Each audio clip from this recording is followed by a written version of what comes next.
Hey, it's Zane here and welcome back. So today I want to talk about the $64 million Bitcoin bet. And this is something that is kind of doing the rounds a little bit on Twitter and YouTube. I've seen it more than once before.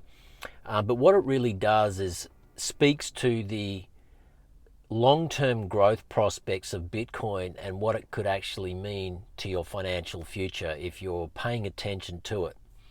And so the first thing to understand is that Bitcoin is not going anywhere. It is an idea whose time has come. It has enormous tailwinds behind it. We saw recently, just in the last few days, the announcement by the US government that they're setting up a strategic Bitcoin reserve.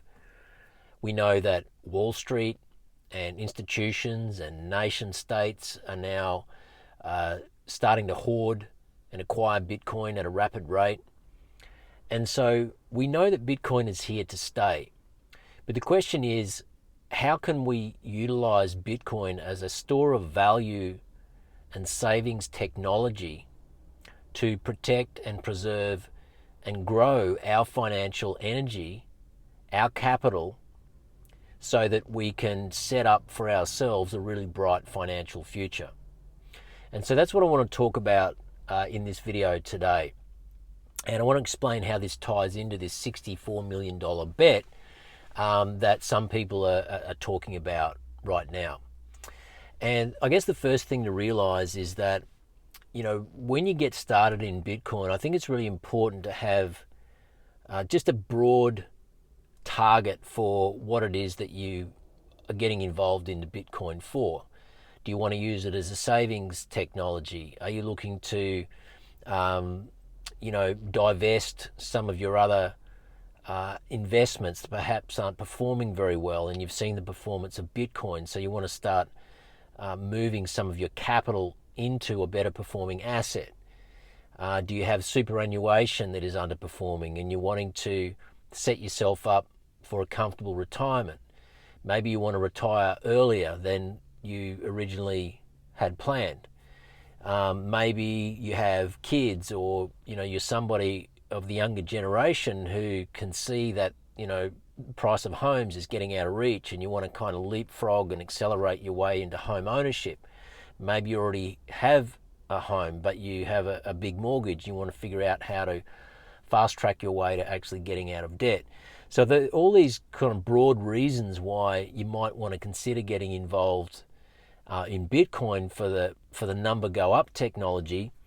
But then there's a whole host of other benefits to do with sovereignty and freedom and asset portability, and the permissionless nature of Bitcoin, the fact that it's decentralized, nobody controls it, it can't be seized, it can't be confiscated, it's completely portable, uncensorable. All of these other benefits come into play, which I believe are just as important. But if we're being honest, we probably start to think or realize that these are kind of second tier benefits for why most people get started in Bitcoin in the first place. Most people get into Bitcoin originally for the number go up technology. They want to outpace inflation. They want to protect their financial energy. They want to grow their long-term savings. They want an investment that is going to perform. And so I just want to focus on that aspect of Bitcoin today, and I'll leave it for other videos to talk about all the sovereignty aspects of Bitcoin. But if we're just thinking in terms of number go up technology and this $64 million bet, when you have a target for Bitcoin acquisition, I think it's just a good thing for you to have in the back of your mind, even if that target changes, just to have some kind of a target to shoot for in terms of how much Bitcoin or how many sats that you want to acquire. And, probably for quite some time, that kind of gold standard of a goal for being in Bitcoin and acquisition in terms of how much Bitcoin to acquire for the average person was probably one whole Bitcoin. But of course today, we've got Bitcoin sitting at, hovering between that, 80 to 100,000 US dollar mark. And, I think it's fair to say that most people don't have that kind of capital or money or savings just lying around. And so the ability for the average person to acquire one whole Bitcoin in one hit is probably not that straightforward anymore. Having said that, there are other targets that are probably more achievable for most people, and it could be 0.5 Bitcoin, 0.25, 0.1, 0.01. And so there are all these different levels that you can consider based on where you're at in your life and what's realistic for you to achieve. But I always say to people, just whatever it is that you think you can achieve, just set the target a little bit beyond that so that you're actually kind of forcing yourself and conditioning yourself to actually do everything that you can to acquire as much Bitcoin, as many sats as you can, as quickly as you can. But let's just say that the average person right now, it's within their means to gather together enough to acquire 10% of a Bitcoin, which is 0.1. And this has kind of become like the main kind of chit chat. There's a lot of talk around this. If the average person can get to 0.1 Bitcoin, it's going to really transform their financial future in the years ahead. And this is how it ties into this $64 million bet. To acquire 0.1 Bitcoin, 10% of a Bitcoin, you're looking at 10% of, let's call it 100,000 USD.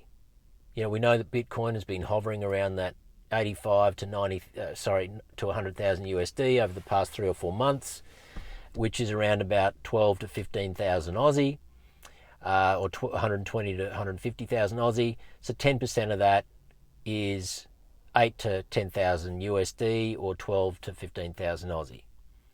So you can acquire 0.1 of a Bitcoin for 8 to 10,000 USD right now, depending on what day you're watching this video. What we also know is that there are two factors that are really driving the future of Bitcoin in terms of a value proposition.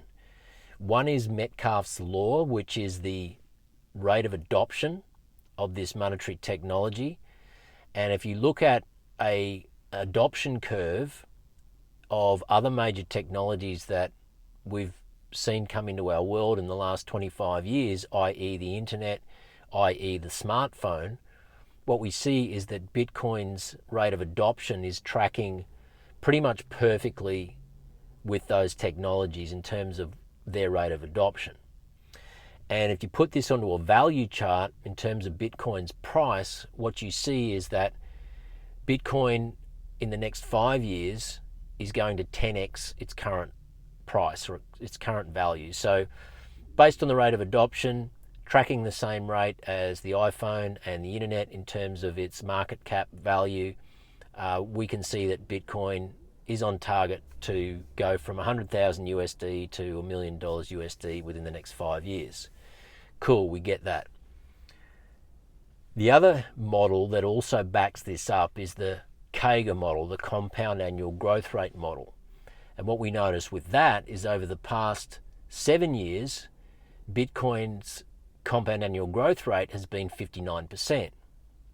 Now, if you take $100,000 and you put it into a CAGR calculator, which is 59% growth compounding per year, you'll also see over the next 5 years that $100,000 becomes $1 million.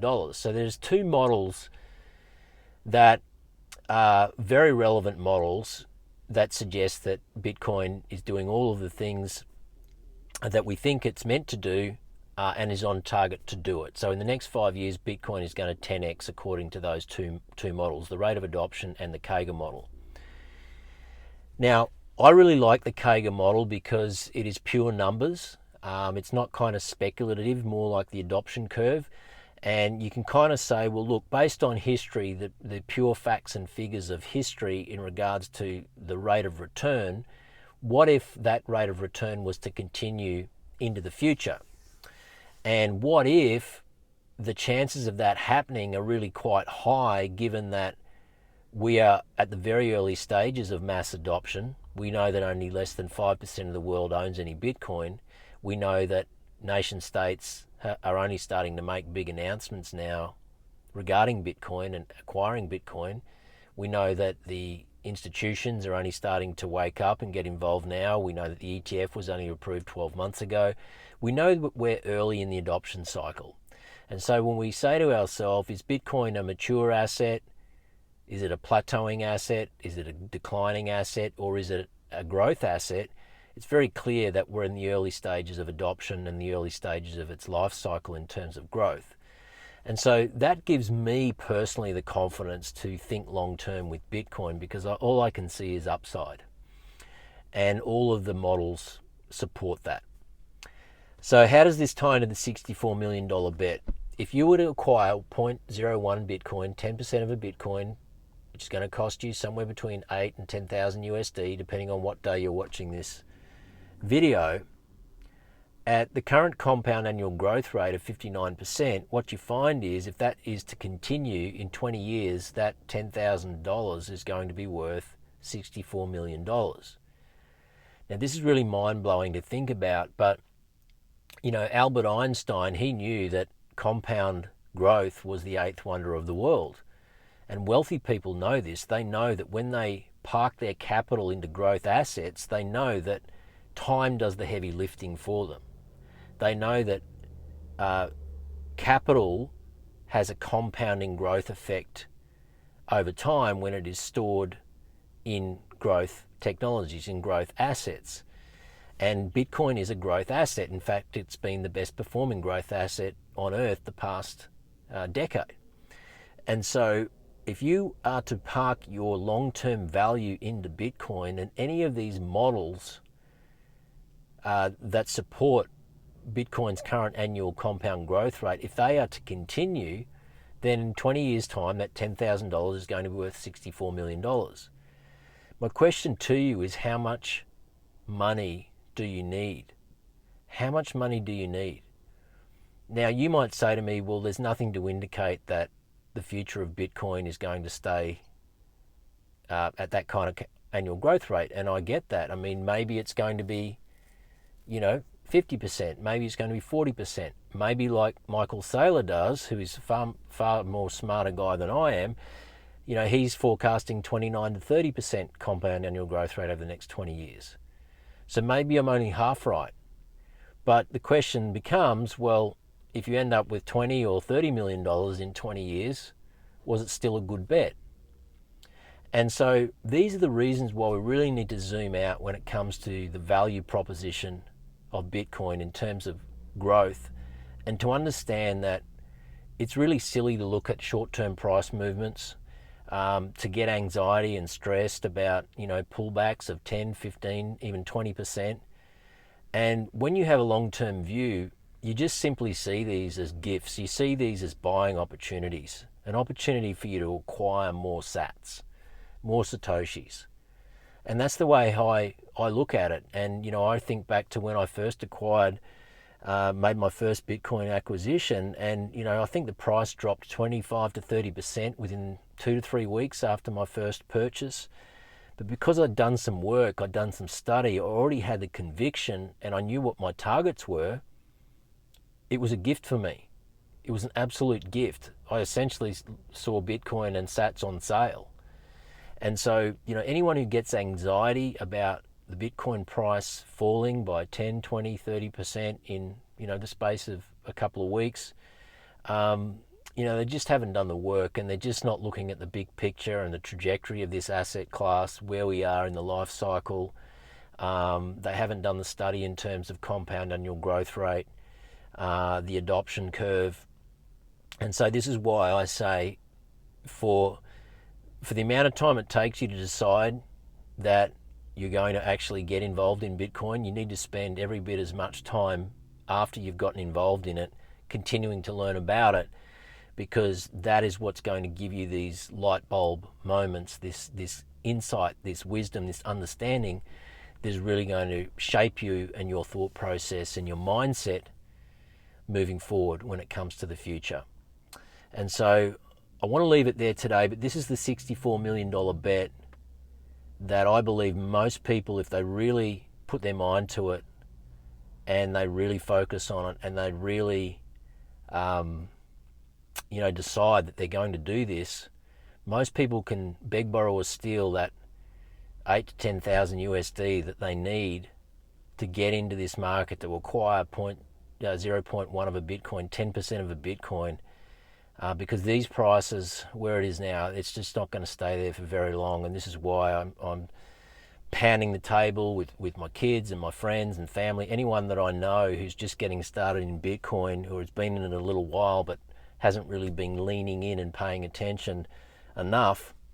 Get yourself to that 0.1 Bitcoin as quickly as you can, because, you know, maybe all the models are broken. Maybe this thing is going to do much more than this 59% compound annual growth rate, because you have to remember that when nations start getting involved, when institutions start getting involved, when Bitcoin starts to reprice the world, when people who are in real estate start waking up to the fact that Bitcoin is a far superior asset, and they start divesting their cumbersome properties. You know, we've just had a cyclone here on the Gold Coast and in Queensland, and so many properties have been damaged. Insurance premiums are going to go through the roof. You know, real estate it's just got so many defects attached to it, and I think we're going to see it fall to utility value over time, not store of value as it is now. And the store of value proposition is going to be this pristine collateral called Bitcoin. So that's the $64 million bet. Even if we're half wrong, even if we're 75% wrong, I'm sure you would agree it's still a great forecast. It's a great proposition, and the more you look at this, the more you understand it, the more you realize that this is the asset class to be in. This is the ultimate savings technology. It is pristine collateral and it's not going anywhere, and this train is leaving the station. I want to leave it there today. I hope you got some value from this video. Please give it a like if you got value from the content. Share and subscribe. Love it if you'd subscribe to my channel. It encourages me to keep showing up, sharing what I know about Bitcoin, and building this community. Other than that, have a great day. I look forward to seeing you in the next one. This is Zane signing out.